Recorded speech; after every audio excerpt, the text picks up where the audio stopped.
El día de hoy estamos acá en Master Food con un invitado muy especial, el señor José René Higuita, más conocido como el Loco de Castilla, perdón. Loco, ¿cómo vas?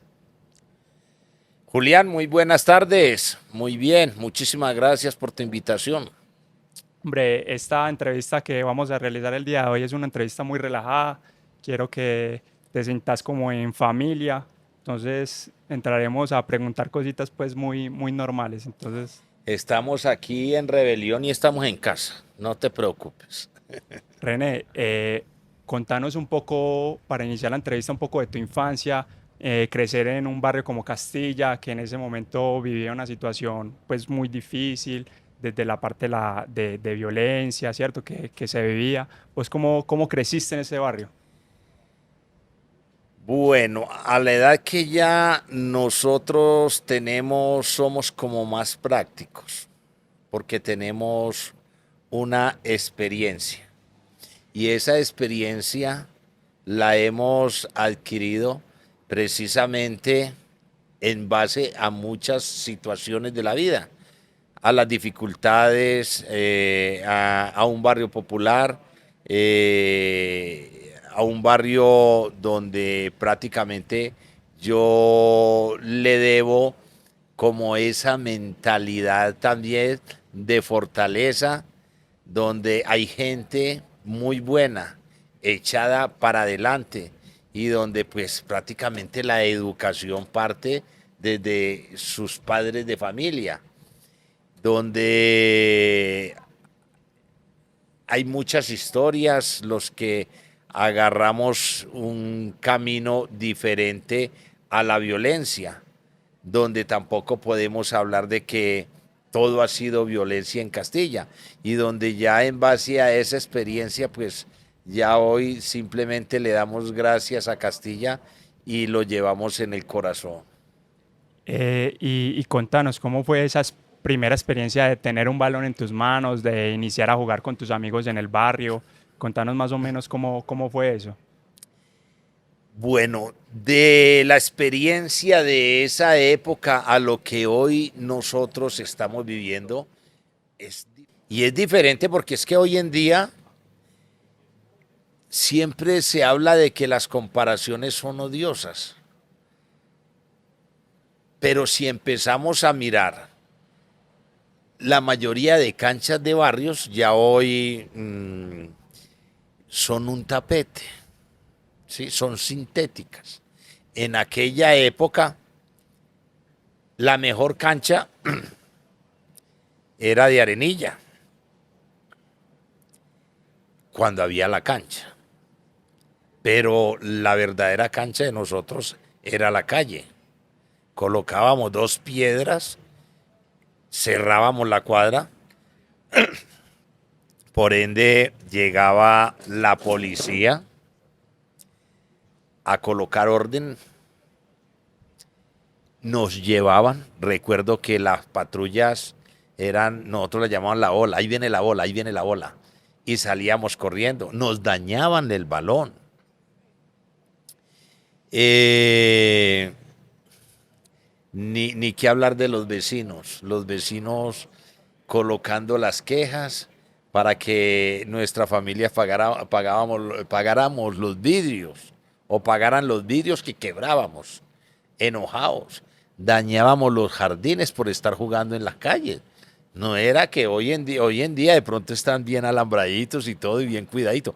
No, hay muchas cosas que de esa infancia, las fiestas que se hacían, todo se celebraba, ¿sí? Desde una Semana Santa hasta las fiestas decembrinas, donde cerrábamos también, donde el sancocho, el marrano, bueno, el novillo de pronto por ahí que se mataba y ya con permisos. Entonces todo ha ido como evolucionando y de pronto ahora que me haces esa pregunta, pues todo esto se me viene porque hacía rato yo no compartía con mis hijos en el barrio una Navidad. Y yo creo que si yo con ellos he compartido 3 Navidades mostrándoles el barrio, es mucho. Entonces, no, muy contento y muy orgulloso de todas esas fiestas y de las fiestas, cómo se viven en los barrios. René, todos conocemos la historia de cómo iniciaste pues en el arco que nos cuentas o que cuentas en las entrevistas, en la cual dices que siempre iniciaste jugando como delantero, pero que un día preciso el arquero faltó y te tocó atajar ese día. ¿Es que ya atajabas, ya los profesores te veían que tenías cualidades para atajar o por qué te escogieron a ti? A ver, nosotros hoy en día hablamos de motricidad, de cómo el niño va agarrando esa motricidad. Y es precisamente en la calle, en los juegos, agarrando mangos, robando mangos en la época de nosotros, al vecino nos tiramos, de pronto elevando las cometas, bueno, jugando con la pelota esa caliente de béisbol y donde los postes estos eran las bases. Entonces todo eso nos fue a nosotros como ayudando. Después ya llega la escuela. En la escuela estaban los equipos del salón. Después de ahí hacían la selección, después los intercolegiados. Entonces yo en los intercolegiados yo era arquero. En la Federación Antioqueña de Fútbol, en un equipo que llamaba Estampados Modatés, yo era delantero y era goleador. De hecho, en algún momento a mí me iban a suspender porque los dos equipos eran de federación. Eso lo llaman piratería. Pero la Liga Antioqueña de Fútbol en ese momento que me iban a suspender, pues tomaron en cuenta que uno como niño quiere jugar en todo lado. En todo lado quiere jugar. A donde lo inviten a jugar, ahí está, aún de mayor, imagínate. La única diferencia era que era de federación, pero ya me quedó la experiencia. Resulta que de ahí nos invitan al primer baby fútbol, lo que hoy es llamado la pony fútbol. Eso era en el Iván de Bedú y lo organizó el Deportivo Independiente Medellín. ¿Para qué? Para que los mejores jugadores de varios equipos del torneo fueran la base del Deportivo Independiente Medellín, de la escuela. Cuando llegamos al torneo, yo voy como goleador de Estampados Modatés, pero vamos allá y ya el equipo llama El Dorado. Y con tan buena suerte para mí que el arquero no fue, me colocaron, creo que jugamos 10 partidos, fui el arquero menos vencido, fuimos campeones. Entonces a mí, la directiva del Medellín, los que estaban agarrando los talentos para la escuela, me conocieron fue como arquero, no como goleador. Pero nunca te alcanzaste a imaginar siendo delantero, pues, o sea, ser profesional como delantero. Sí. Yo sí me imaginé. Lo que nunca tuve fue un muy buen estado físico. Entonces, en las prácticas, yo no terminaba lo que hacían los jugadores de campo. Yo en el arco me defendía, pero yo empezaba para tomar esa parte física y no, yo me salía a mitad del entrenamiento, entonces yo dije, no, esto no es lo mío. O sea, yo era un jugador de 30 minutos, mejor dicho, si hubiera sido delantero. En esos 30 minutos definías el partido, pues hacía los goles. Pero ¿quién se va a aguantar a un jugador de 30 minutos? No, yo no veo el primero. Sí, no. O sea, no. Por ese lado no me veía. Pero después en el barrio donde yo jugué fui goleador y me iba muy bien. Y en los entrenamientos yo jugaba fútbol y me iba muy bien. Pero yo no me veía en una cancha, a nivel profesional no me veía. Todos sabemos que la familia es una parte fundamental, un pilar fundamental para todo futbolista. La familia tuya, ¿cómo te ayudó en esos inicios en el fútbol? ¿Te colaboraba con los buses? ¿Cómo hacía toda tu familia para lograr sacarte adelante? Bueno, eso fue toda una osadía, porque, o sea, no teníamos los recursos escasamente. La colaboración era el estudio, después un jean y una camisa o dos camisas para estarla lavando y con eso terminar el año. Los zapatos, ni qué decir. Después el problema con la abuela cuando llegaba con los uniformes y con la ropa sucia. Me pegaban. Cuando ya yo fui saliendo en los medios, Selección Antioquia, entonces la abuelita mía, que era la que lavaba la ropa, y a ellos les tocaba muy duro porque era a mano. Ellos no habían la La lavadora de hoy en lavadora, día, ni no, el no. secador que hoy existe No, para... nada. Ni la nevera, no, nada. Eso era a leña. Entonces ahí había pues esa dificultad. ¿Cómo me iba defendiendo yo? Vendiendo periódicos. En las celebraciones, bueno, en las navidades vendía los gorritos de Navidad, vendía globos, ¿sí? En la Semana Santa, pues los rosarios, los escapularios y todo. Siempre pues por ahí O me sea, como iba, buen paisa que se como buen paisa respete, yo no me defendiéndose. varaba y entonces ahí ayudaba pues a mi mamá que igual como pobre, no, siempre me dio todo hasta que ya faltó. Eh, Estando ya en Selección Antioquia ya tenía pasajes, bueno. Yo agarraba el bus en la Universidad de Antioquia, pero empecé colándome por la parte de atrás. Y ya me fueron conociendo los transportadores del barrio, entonces ya no tenía que colarme, sino que ya me veían y entonces me abrían la puerta.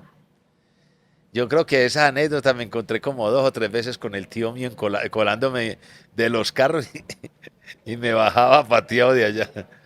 Culi cagado, te va a porrear un carro, te va a matar un carro. O sea, no lo hacía por mal, sino porque, claro, pues, Era la única forma de claro, poder... o que de pronto una puerta se cerrara y quedara uno ahí colgando, en fin. O sea, y yo muy pelado. Pues más o menos así me fui bandeando, estando en Medellín, estando en Nacional, estando en Selección Antioquia, que ahí es donde ya yo doy el paso a Nacional. El Medellín me ofrece las medallas y yo no puedo vivir de medallas. Yo pedía auxilios para estudiar, pedía auxilios para el transporte y para llevar algo a la casa. Y en algún momento sentiste o te pasó alguna situación en particular en la que vos dijeras, no, ya realmente el fútbol no es lo mío, no quiero jugar, o siempre estuviste decidido a que ibas a ser futbolista? No, no, no. Me pasó en alguna oportunidad de rebeldía con Luis Alfonso Marroquín estando en Selección Antioquia. Yo estaba en selección prejuvenil, pues yo ya quería selección juvenil. Y entonces me tenían como de tercero o de cuarto arquero. ¿Y recuerdas quién eran esos arqueros? Había un muchacho, Santiago Arango, de Panadería Marquesa. Estaba Raúl Torres, que yo creo que ahora está en Envigado, trabajando también arqueros. Y estaba mi persona. El titular era Santiago. Y entonces nos colocaban a los tres. Y de los tres nos iba muy bien a Raúl Torres y a mí. Y a Santiago no le fue muy bien. Entonces no sé si en el primer partido iba a salir Santiago o en las prácticas salía y yo dije no vuelvo, no vuelvo. Entonces Marroquín fue hasta Castilla, me fui a buscar, me trató muy mal, me insultó, yo no había visto a ese señor tan enojado. Y al otro día estaba yo con la cabeza agachada en el entrenamiento. Pero si te fue a buscar es porque Sí, sí, sí. había con qué. Claro, y entonces ya después de eso, ya nos colocó, es que no, ni me estaba colocando. Entonces ya después de eso ya nos colocaba a los tres. Y de los tres, pues a Raúl Torres y a mi persona nos iba muy bien. O sea, estábamos como en esa prueba. Ya que estamos hablando del profe Marroquín, ¿cómo fue tu primer llamado a esa selección juvenil de Colombia? ¿Qué sentiste de representar por primera vez a la selección? Mm, bueno, es que todos son pasos y sueños que se van dando.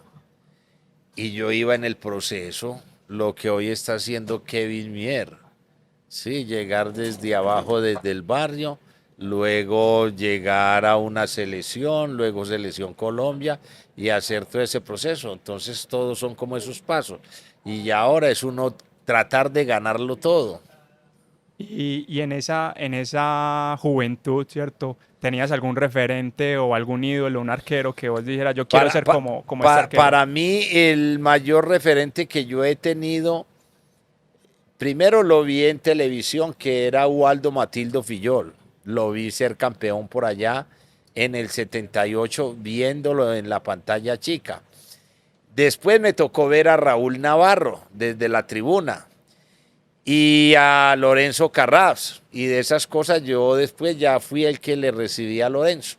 Nos hicimos muy buenos amigos, pero dentro de los referentes que yo he tenido ha sido Fillol y Lorenzo Carrasco. Y hablemos del debut, el debut en Millonarios. ¿Qué sentiste cuando te dijeron, René, vas convocado, vas a jugar? ¿Recordás contra quién jugaste? ¿Cuál fue tu debut? ¿Contra qué equipo jugaste? Yo llegaba del Mundial de Rusia. No jugué porque venía lesionado, estaba lesionado de metacarpianos. Entonces el que jugó allá fue Eduardo Niño. Cuando llegamos a Bogotá, todos o la prensa hablaba de que yo iba para Millonarios, pero yo tampoco había recibido ninguna información. A última hora, cuando yo salgo del hotel ya para el aeropuerto, me suena el teléfono y era don Hermes Tamayo, presidente de El Millonarios. Me dice que ya habían hablado con el Atlético Nacional, que me estaban prestando y que no faltaba sino el arreglo con mi persona. Me hacen una oferta, yo les digo que la voy a pensar. Yo quería llegar al menos a abrazar a mi casa a mi abuela y después de eso como tomar aire y arrancar. De hecho yo llegué un viernes y les dije llámenme mañana a las 8 de la mañana si llegamos a un acuerdo. Ellos me hicieron una propuesta, me llamaron a las 8 de la mañana, yo había hablado con Marroquín también, yo les hice la contrapropuesta, me la aceptaron y arranqué al mediodía para Bogotá, llegué a la cena, allá me recibieron los Pelufo, los Pimentel, los Nano Prince, bueno, varios de la época de Referentes de Millonarios, Millonarios. referentes, ¿sí? Germán Morales, bueno, Pelufo, etcétera. Llegué, almorcé, yo tranquilito, estaba el otro arquero que venía ahí, era un muchacho Cuevas.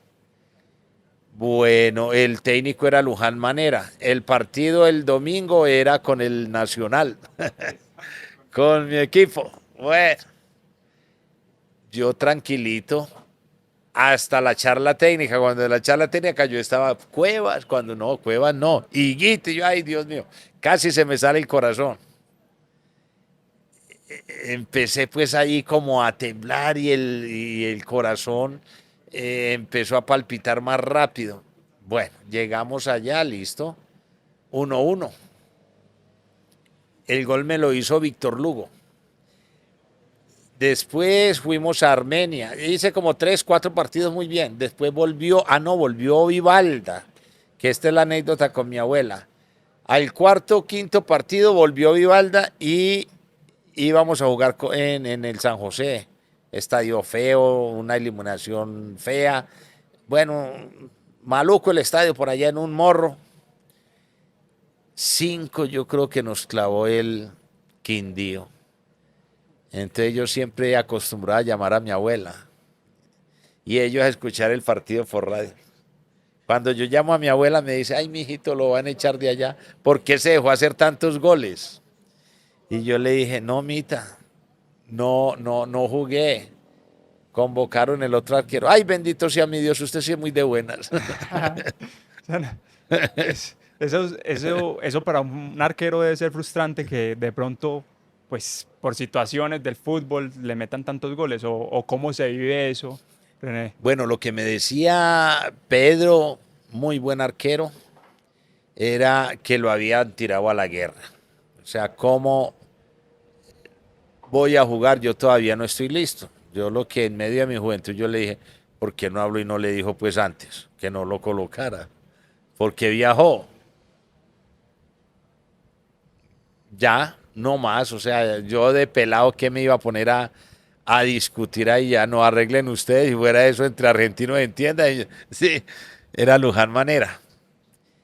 Al próximo ya volví y terminé jugando yo. Terminaste siendo titular de Millonarios, te Sí. consolidaste en el arco de Millonarios. Los últimos partidos los terminé, de hecho terminamos aquí con Nacional y acá creo que Funes hizo 2, 3 goles. Zapuca no sé si fue el que hizo el gol de Nacional, 3-1 le ganamos a Nacional. Me quedé ya acá en Medellín.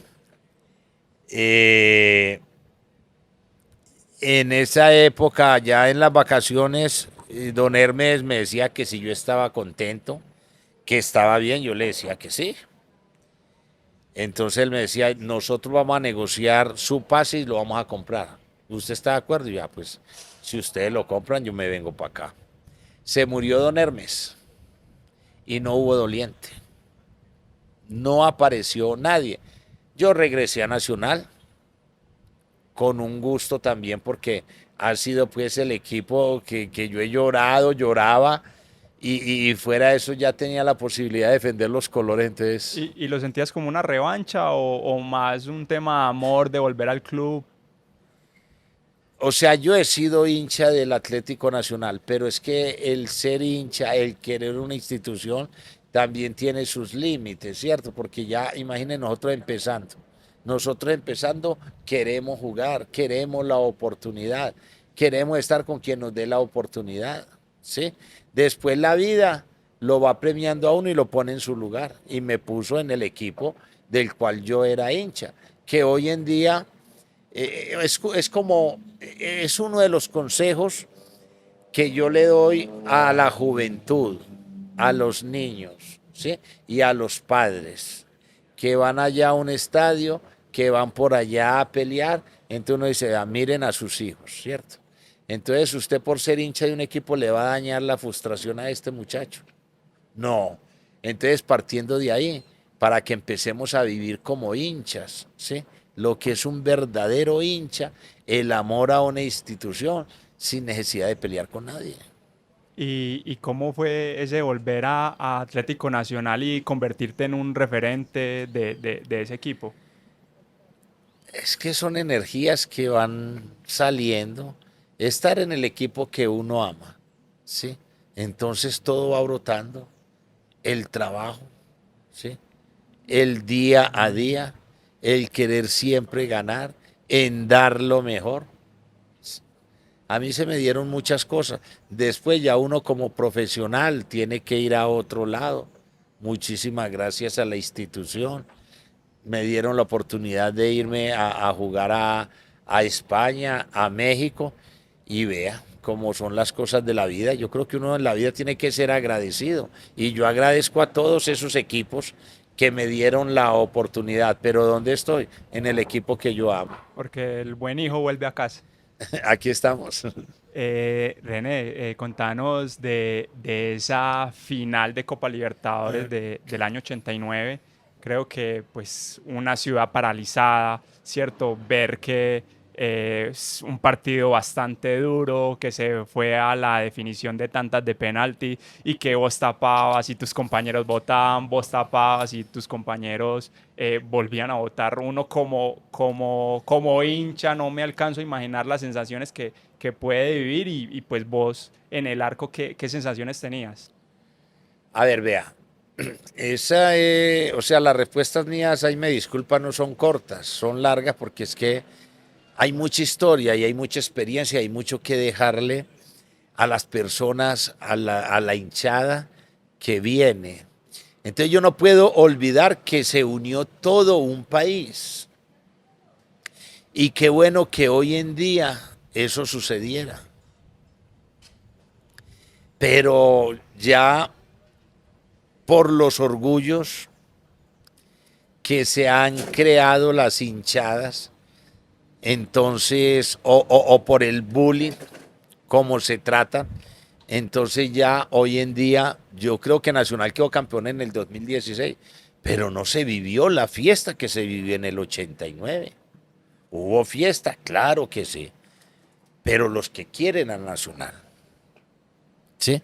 Pero en ese momento, que es donde yo voy a redondear, yo me quedo, claro, como hincha nacional, como no, pero cuando se unió todo un país, todos eran hinchas de Nacional en el momento y todos hacían fuerza por el Atlético Nacional. Entonces hoy en día el equipo que nos esté representando en Copa, yo le hago fuerza porque me quedó ese recuerdo tan bonito de todo un país. O sea, que consideras que de pronto la unión de todo un país sobre ese equipo es el recuerdo más bonito de esa Copa Libertadores del 89, fuera de lo futbolístico. Claro que sí, yo creería que nosotros como colombianos se vale que acá entre nosotros, ¿sí? O felicitemos o nos hagamos bullying. Pero en una copa a nivel internacional, haga de cuenta que está jugando una selección, que nos unamos, que es que no va a ganar solamente un departamento, es que en una copa internacional y de clubes gana es todo un país también. Ahorita que hablas de selección, ¿recuerdas tu primer llamado a la selección de mayores? ¿Quién te convoca? ¿Qué partidos? ¿O no tienes? Ahí sí no tengo muy buena memoria, pero yo creo que nosotros fuimos convocados por Francisco Maturana, o sea, después de pasar a nivel juvenil con Marroquín, después nos convoca Francisco Maturana, porque es que nosotros empezamos ese proceso. Los puros criollos que representamos al Atlético Nacional, que estábamos en Nacional, fue la base de la selección Colombia. La base que después, entonces yo creo que por ahí empezó ya las convocatorias a Copa América y después a eliminatorias que nos llevó a la clasificación del Mundial de Italia 90. Y en esa época, pues siendo campeón de Copa Libertadores, iniciar tu camino en la selección Colombia, ¿cómo era manejar esa fama, ese boom mediático que se veía en ese momento? Bueno, desde ese momento empezamos a manejar, sí, a punta de guarapazos.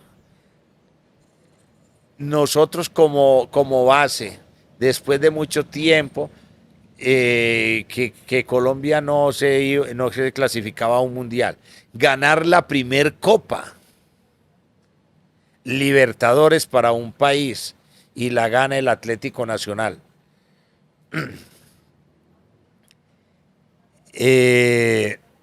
Ya eso no fue dando como un nombre.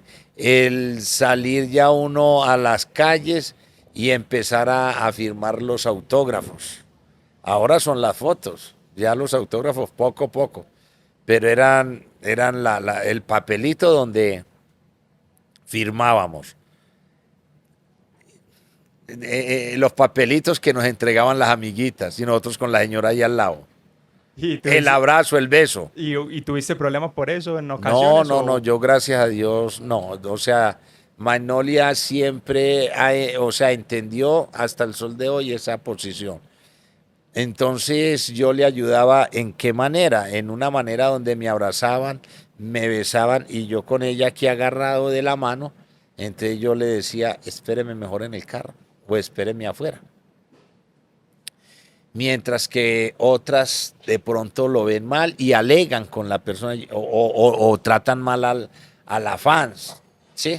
No, Magnolia en ese sentido es, y yo creo que ya, si no cambió, ya no. Y es lo que Y nos... yo creo que eso te facilita o te facilitaba en ese momento y hoy por hoy pues tu vida, ¿no? Porque pues obviamente a veces esos temas personales pueden generar que en uno se distraiga de la concentración que pueda tener en su ámbito personal. Pues que yo cuando empecé, que empecé muy joven y tenía ya un apartamento, El pensamiento mío era de ser un gran profesional. Y en medio de ser un gran profesional, qué bueno que uno llegara a la casa y encontrar a quien lo atendiera, ¿sí? Entonces yo creo que yo encontré dos personas, una no me duró mucho y hasta el sol de hoy Magnolia. Hoy estamos en el año 2024. ¿Qué representa para René el Mundial Italia 90? Después de todo lo que sucedió, independientemente de cualquier situación que se vivió allí, ¿qué representa para René Italia 90? Yo creo que allá en Italia 90 se formó el laboratorio de nuestra selección hasta el día de hoy. Allá se empezó también a construir, allá se empezó a creer, allá se empezaron a dar cuenta que Colombia tenía para estar en un campeonato del mundo. Y ya cuántos ha logrado. Entonces ya después de hacer todo ese recorrido, yo creo que Italia 90 y es el sueño que uno tiene. Que mi Dios nos dé esa oportunidad de ver a una selección Colombia campeona del mundo. Precisamente hablemos del referente de esa selección que el día de ayer estaba cumpliendo años. ¿Qué representa para ti Francisco Maturana? Pacho es como mi padre, Pacho es mi papá, porque siempre me dio la mano, siempre creyó en mí. Yo creo que el día que me case va a ser mi padrino. Fue el que fue donde doña Emma a pedirle la mano. Fue el que me dio la oportunidad de ser un profesional, de poder ir a arreglar unos contratos no de bermuda, sino al menos con corbata. No, Pacho, o sea, no solo como padre, no solo como amigo, sino el cambio que le dio al fútbol colombiano a nivel internacional. Pero ese matrimonio entonces tiene que ser pronto porque Estoy buscando patrocinadores.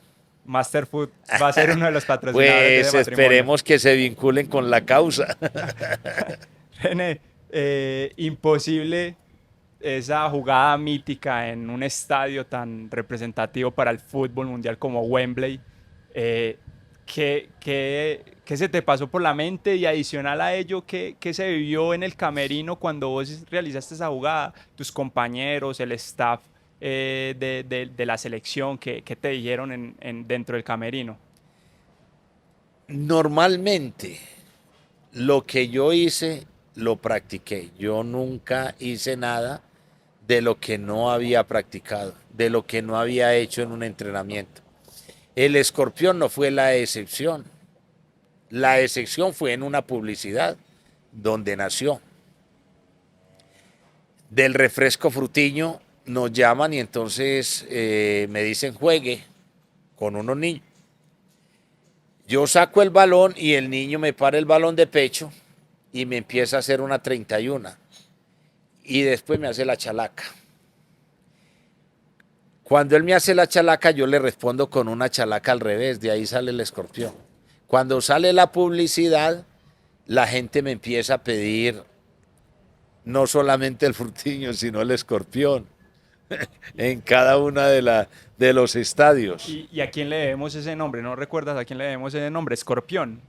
No sabes a quién se le atribuye.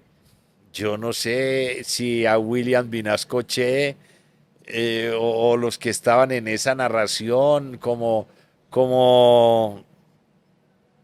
comentando la jugada. Entonces él decía que era como un escorpión y tiene sentido, ¿sí? Tiene como ese sentido, pero realmente no sé de a dónde. Pero lo que sí sé fue que después de yo llevar 2 años trabajando la jugada, de haber salido en los canales nacionales, yo decidí hacer la jugada, pero entrenándola. Y pasaron 7 años. Entonces no fue casualidad, que es lo que muchos de pronto por ahí no saben. Y de pronto en medio de la crítica, es que ese es un loco. Pero qué tal si uno no aguantarse uno la crítica de tanta gente y uno trabajando para complacerlo, entonces a veces tiene uno que hacer el loco. Eh, René, contanos cuál es tu opinión del fútbol colombiano de antes, si ha tenido evolución, qué evolución ha tenido respecto al fútbol de hoy. Nos falta, pero claro que ha evolucionado, con decir cuántos jugadores están en los clubes a nivel internacional de Europa. Eso ya es un gran avance. La selección ahora que estuvo hasta octavos de final, eso es un gran avance. El fútbol de damas, del fútbol femenino. El fútbol de damas yo creo que es el que más avance ha tenido con tan poca colaboración. Que de la empresa privada, que esperemos que se vinculen, de la misma federación que busque los recursos y solamente agradecer toda esa capacidad de estas mujeres. Con el paso del tiempo y posterior al año 90, pues al Mundial del año 90 y por una situación particular, se han venido pues cambiando reglas del fútbol. Entre esas sale la ley Guita. ¿Qué sientes tú ser el referente de esa ley? De que los porteros comenzaron a utilizar más los pies, porque pues antes los porteros se les podía devolver el balón y agarrarla tranquilamente con la mano. ¿Qué sientes tú al ser referente? Yo creo que de las cosas importantes que René Higuita dejó en el fútbol fue eso, fue que el arquero jugara con los pies. Ahora se quema tiempo, pero imagínese anteriormente que le devolvían a uno cuánto tiempo no se quemaba. Y eso fue lo que obligó. Y se buscan todavía muchas más maneras para que el fútbol tenga mucha más continuidad, para seguir disfrutando de esto. Entonces, el ser como el abanderado para esta ley, hombre, es una gran tranquilidad que personalmente yo siento ante tantos insultos que me gané. Y lo veíamos la otra vez en una entrevista. Por ahí te escuchaba y decías que si hoy jugaras Pep Guardiola, tú serías el arquero de Pep Guardiola. Sí, sí, sí, estoy seguro. Estoy seguro que estaría jugando en el equipo de Guardiola o en el Barcelona empezando por allá y estaría en el Manchester. Y estaría facturando más Imagínate por que Dios. en esa época. Eh, ¿Cuál es el recuerdo más bonito que tienes de la selección Colombia? Bueno, es que en la selección y en la vida son los amigos lo que queda, los buenos y gratos recuerdos. Eh, Hablemos próximamente, se viene Copa América. ¿Cómo ves a la selección? ¿Cómo ves el arco representado en tantos porteros? Está Kevin Mier, David Ospina, Camilo Vargas, Álvaro Montero. O sea, hay una cama de arqueros impresionantes. ¿Cómo ves el arco de la selección Colombia? Yo, como jugador que fui, como entrenador de arqueros que soy, como colombiano, y estando como en ese segundo piso y mirando hacia el primer piso y viendo muchas cosas que yo viví, lo único que yo tengo para decirle a la selección es que tiene todo mi apoyo, que no falta nadie, diferente al que llame el técnico, porque es que ya después se vienen las críticas, que es que tiene que jugar tal persona, que es que tiene que traer a tal jugador. Hay muchos jugadores. Entonces yo lo que le puedo dar como apoyo a mi selección es ese respeto al técnico. Porque ya después lo que nosotros empecemos a hablar. Yo por decir ahorita, yo de técnico de la selección, yo no voy a ser técnico de la selección. ¿A qué me voy a desgastar? ¿O para qué le voy a hacer un mal a la selección criticándola? ¿Y te gustaría en algún momento, ahorita que hablas que pues obviamente eres entrenador de porteros, te gustaría en algún momento ser el entrenador de porteros de la selección? Yo soy colombiano y si en algún momento me llaman para hacerle un acompañamiento a la selección, para hacer en lo que creo que conozco un poquito que es del arco, ¿cómo no? Claro, Hombre, ahí estamos a su disposición, claro que sí. Vemos que ahorita lo hablabas de que hay jugadores, pues una de las evoluciones del fútbol colombiano es que muchos jugadores están en el extranjero, pero en el arco no vemos que los referentes estén en los grandes o en los equipos top de Europa. ¿Qué crees que le falta a los porteros colombianos para llegar a ser ese top europeo o entrar a jugar en el fútbol europeo? Hombre, nosotros tenemos a David Ospina, ¿cierto? Que no son muchos, es verdad. Que tenemos condiciones, claro que sí. Yo creo que con el tiempo, sí, el tiempo nos va a mostrar que aquí hay muy buenos porteros. Hay que mirar también es cómo va la parte empresarial, qué se está haciendo, porque es que nosotros de acá tiramos para Sudamérica, Centroamérica, pero poco jugador sale de acá a Europa. Entonces hay que mirar a ver qué es lo que está pasando. Pero eso ya no es un tema que no, a mí personalmente no me compete. Y consideras, porque digamos, pues tu talla es de uno, eras un arquero considerable al fútbol de hoy, de talla baja. ¿Consideras que de pronto es un tema de envergadura, de tamaño o Pues que ahí tenemos a Montero, tenemos a Kevin también que tiene 1,90. Vargas no es de una gran talla, pero entre 1,85 y 1,86 es una talla bien para el arco. Y si nos vamos por lo que fue Reneguita, por lo que está haciendo David Ospina, yo creo que cuando hay capacidad y hay calidad, eso no se mide con nada. hablando del fútbol actual, vemos que pues hoy los deportistas tienen contratos millonarios, ¿cierto? Y de pronto eso no se vivía en la época antigua, en el fútbol pues de las generaciones pasadas. ¿Cómo hizo René Guita para cuidar su patrimonio? ¿Consideras que debe haber una integralidad en la parte tanto económica como profesional?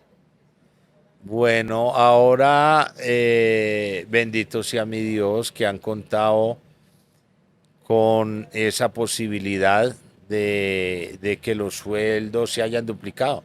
Pero eso es como en todo, ¿sí? La casa que nosotros en aquel momento conseguimos en 30 millones, hoy está valiendo 500 o 1.000 millones, ¿cierto? O sea, eso es normal de la vida, que vaya subiendo como, ¿cómo llamaríamos eso? A nivel político. No, no nos vamos quedando como ahí. Igual va como hasta por el mismo tema político. Pues a veces se invierte bien, a veces no, a veces por ignorancia, ¿sí? Y paga uno muchas veces muchas consecuencias.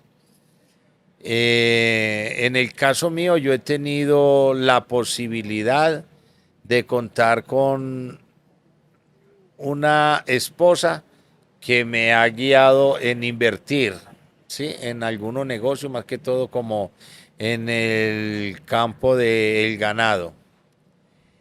Y después por allá tenemos de pronto para recuperar una casa que ahí es donde está la mayor inversión. Y después es trabajo porque nos hemos quedado en la calle, porque es que la fiscalía, por ejemplo, nos ha dado muy duro con lo de la casa. Allá me tuve que apartar un rato hasta el momento, hasta el día de hoy que me solucionen el problema de mi casa. No sé por qué todavía me están dilatando esta situación, pero es puro trabajo. Y ahorita pues cada día tratando de cuidar bien los pesitos que me van llegando por publicidad. Eh, ahorita tocamos el tema empresarial. René, ¿qué piensas de esos jóvenes que se van a tan temprana edad del fútbol colombiano y no alcanzan a consolidarse en sus respectivos equipos? ese tema es amplio y yo creo que necesita también un acompañamiento a estos muchachos. En la época de nosotros entrenamos a mañana, tarde y noche. Hoy en día se hace un entrenamiento y queda una tarde libre. O sea, tienen la posibilidad de estudiar o de prepararse. Pero también eso hace parte al menos de mis pensamientos. ¿Cuál es mi pensamiento? Es el respeto a que cada cual hace de su vida lo que le dé la gana. Ahí yo no me voy a meter. Hay unos que sí, y son los responsables de sus propias carreras. de sus actos, ¿cierto? Entonces, si tienen la oportunidad de llegar ligerito y adelantársele a los estudios, uno estudia para ser alguien, pero en el fútbol le da la posibilidad de ser alguien y después estudiar. Usted era si estudia o no, y se prepara y consigue buenos asesoramientos con la plata que se está ganando, con el dinero que se gana en el fútbol. René, hoy por hoy eres considerado uno de los referentes mundiales, leyenda FIFA, y has podido compartir con todos esos grandes jugadores. ¿Qué se siente representar a un país como Colombia desde ese campo, desde el campo de la FIFA? Bueno, yo me siento muy orgulloso y ojalá pues Colombia también se sienta orgulloso. Y va uno aprendiendo, o sea, cuando uno llega, cómo lo atienden a uno. Entonces es como también uno el día de mañana, cómo usted atiende a las personas. O sea, eso se va generalizando. Y es como aportar todo lo que le dan a uno, cómo uno lo aporta a una federación, a una institución, para que se sienta uno bien. Nosotros nos sentimos muy bien, pero ese aporte, por ejemplo, a la juventud, estando nosotros, por ejemplo, en el Atlético Nacional, cómo nos recibe y cómo aportamos en el diálogo, en las conversaciones, en el día a día con ellos, eso no tiene precio. René, ya para finalizar esta entrevista, quisiera que le dieras 3 consejos a los jóvenes que hoy quieren convertirse en profesional y que tal vez en tu momento quisiste que te dieran esos consejos y no los recibiste. ¿Qué consejo le darías a esas personas? A ver, las capacidades que nos da la vida son diversas. Algunos nos dan esa posibilidad de ser profesionales del deporte, ¿sí? Pero eso ya va con uno. Yo el único consejo que le diría a estas personas es tener palabra, que eso se ha olvidado en esta época. El no tomarse nada a pecho, el no hacer suposiciones y en hacer esas 3 cosas bien hechas. Esos son los 4 acuerdos y es el mejor consejo que yo les puedo dar. René, agradecerte por este espacio, por esta entrevista, agradecerle a todos nuestros oyentes, y de verdad que más que tener a una persona como tú, un referente mundial que nos representa también. No, a ustedes muchísimas gracias. Me disculpan por no hablar mucho de fútbol, pero ya hice toda una vida de fútbol. Ahora qué bueno poder complementar eso y hacer una sociedad mejor. Los invito a todos a seguirnos a nuestras redes sociales, igualmente seguir las redes sociales del ídolo, de Reneguita. Muchísimas gracias. Dios los bendiga.